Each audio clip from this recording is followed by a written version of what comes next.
Joey Aguilar plans to sign with the University of Tennessee, transferring from UCLA from App State in the winter portal.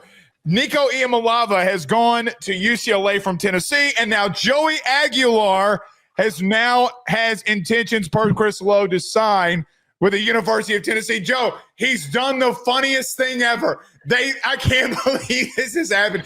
We got to get to the Bet Online ad. We'll get to that in just a moment. But breaking news here. No, let's talk about this. Let's actually talk about this. Joey Aguilar is signing with the University of Tennessee. I can't love this more than anything, Joe. Sources, Tennessee receives 2 day 2 picks and future considerations for the trade in part of this deal. Now, this is the stupidest thing ever. We have created trades in college football, but with extra steps. This is the stupidest thing that is ever. I can't believe that this is.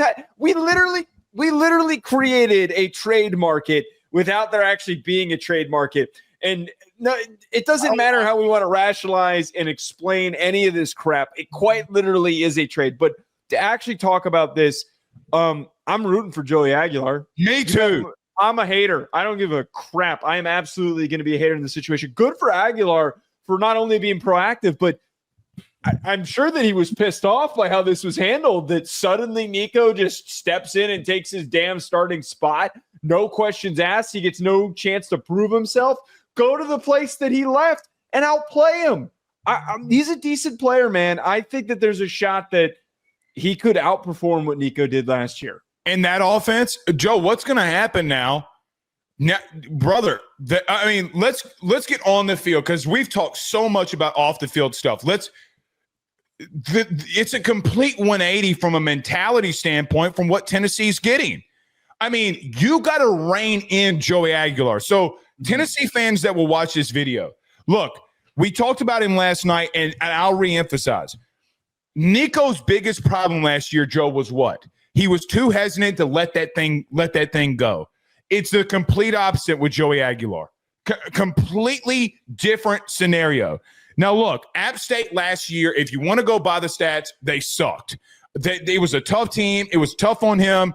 I thought when Joey Aguilar went from App State to UCLA that Foster and company pulled a rabbit out of the hat at getting one of the more talented gunslingers that was out there. But last year is not inclusive to what Aguilar did. I go back to 2023, Joe. He threw for 33 touchdowns and 10 picks.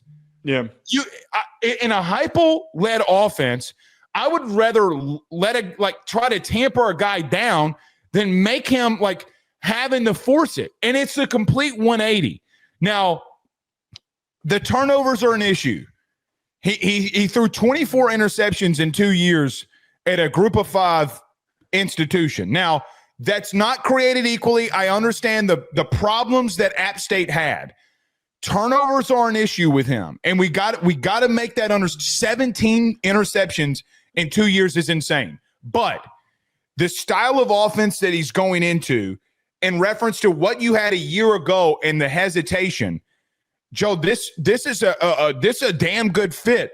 Now, off the field, okay, this actually happening with the quarterback market is absolutely insane. This is why we love college football in a lot of different ways. He's actually going to Tennessee. I love this move. I absolutely love it. I love it for the hilarity of it, and it kind of gives us a new storyline to root for. I would think that a lot of Tennessee fans are now buying into this because what it means, what it represents for the battle in a way against Nico now that he left, that you have a guy that is straight swap to prove that you were able to get more out of him. I think that one of the things that stands out when you watch Aguilar, and I want to dig into his film a little bit more, but I think you described him well. He's not a guy who's got a super big arm. He's not a guy that is going to wow you with the physical tools. He has the production from 2 years ago, but what you see is a guy who's decisive and he's willing to take risks. Now, that is a double-edged sword, because the side of it is if he thinks he sees something, he is going to just throw the ball into coverage and it could get picked off. Like the Clemson game that he had this past year was a very up and down, erratic game. His accuracy is a little bit inconsistent, but I think what didn't work for Nico in an offense, in Heupel's offense, that thrives also off of reaction, quick reaction, and decisiveness. And the guys that have done the best, Hendon Hooker had the best season out of any of these guys in the past couple of years. Dillon Gabriel was tremendous under Heupel when he was at UCF. Those two guys were great because they got the ball out quick. Yep. Nico held the ball way too long. Nico was way too timid about decision-making. If Aguilar can be set up to just grip it and rip it, I think that there is a path for a lot bigger of a season than many people would expect. Now, there's going to be a lot of cleanup that needs to happen from now until the start of the season, but there was a reason why UCLA was willing to take him and was willing to bank on the production that he had in the 2 years at App State and hope that it could end up working in their system. All right. Let me bring this up. You talked about there's a lot of things to clean up. There is a massive concern for me in this move, but for Nico and for Joey Aguilar, let me tell you what it is. You're going to pick up Heupel's system, and you didn't go through spring. I understand he's going to have an entire fall camp. He's going to have an entire fall. Like, I get all of that. But at the same time, he's never thrown a pass to these receivers. He's never handed the ball off to any of these running backs. He doesn't know the checks at the line of scrimmage. I'm not saying this thing could be rocky early, pun intended with Rocky Top.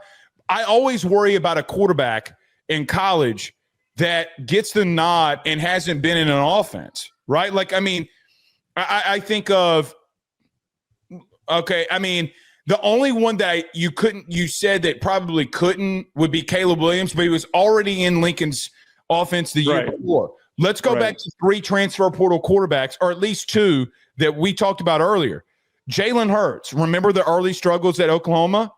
Like, he never threw a pass to his receivers, never took a handoff, or never gave a handoff. They ran the ball, if you remember. It was them running all over the place. Then they got more comfortable with CeeDee Lamb and the boys. Jaden Daniels.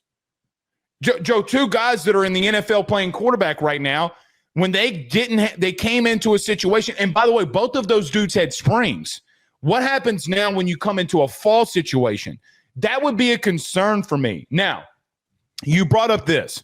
You brought up that sometimes he's just going to let it rip. That is you're right. Not the biggest arm. I did think the Clemson game, for what it's worth, Joe, I mean, he just had trash cans running at receiver. I mean, he didn't have any help. Let's just be real. He didn't have help. He was trying to just make things happen. At the same time, though, in that system, if he's going to let it rip, and I think that look, the double-edged sword there, but Joe, what if he does reduce those turnovers? Now, I would say this, 24 interceptions at Tennessee, at App State. What does that happen when you go to a power conference? Right? Like the holes are smaller, the windows are smaller. Like it is a little bit of a level concern for me.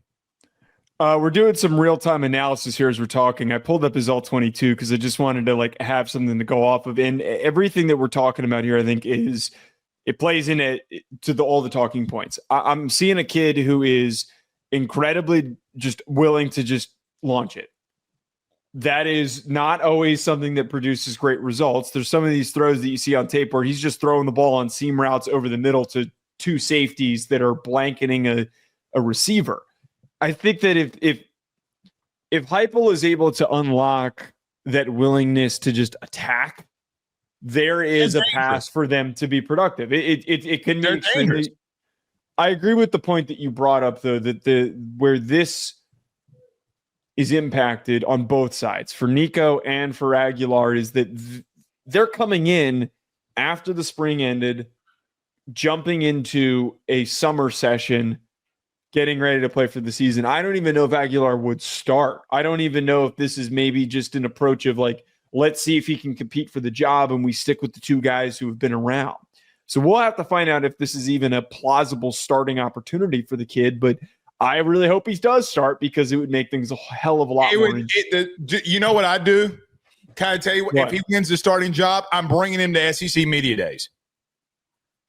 Oh, hell yes. Now I don't know if Heupel's that type of guy. Heupel's not that much of a dick though. Like when Heupel when they played Oklahoma, I think that's a really good example of how just even keeled he is and just relaxed he is. if this was Lane Kiffin, you bet your ass Aguilar would be there. If this was Kiffin, Oklahoma. I mean, I understand Oklahoma fired him. Whatever, he did win a national title there. Meaning Heupel. I think he loves Oklahoma. At the same time to that, this is a lot of pettiness. You don't know when that high level of pettiness happens. Name a time he hasn't brought a quarterback. He brought Nico and he never started a game. Did he bring Nico? Yeah. Oh, remember that he was wearing the lei and all that. Right, you're right. I mean, I'm bringing the kid. But here's another thing I want to add before we move on here. It also tells me what Josh Heupel thinks of his quarterback room. So, I mean, you bring in George McIntyre. You had the kid from last year, the freshman. I mean, you don't go get Joe. Now you need depth, and I understand what's happening here. Maybe we'll see who wins it out. But Joey Aguilar's got some skins on the wall, and we'll just have to wait and see what happens here. But God, Joe, I freaking love college football. This is the funniest shit ever. This is by far the funniest shit ever. I really was hoping Angeli would end up here because I think that Angeli would have been fun for him to get that redemption. To go play in an offense. I do think Angeli's got a higher ceiling for what it's worth. Yeah, he does. But dude, maybe to what you're talking about here with the pettiness, maybe Heupel just said yes to this because it's he understood the whole the what could be played out of it. Let me throw this out there too. Speaking of quarterbacks, Fran Brown announced a starter, and now they're after. Speaking of Angeli, they're after Angeli. That shit would work. Feels now. Kyle McCord-esque. I know. Kyle McCord-esque. And they throw that thing. East Coast, New Jersey quarterback coming in and playing in your offense. I like that. Will not play. Listen, Steve Angeli beats out Ricky Collins without a doubt. I believe so. Without a doubt. I don't miss me with the whole LSU angle. Oh, Blake's just no. Angeli beats him out. But even then, I mean, I think they told you what everybody's thinking. All right.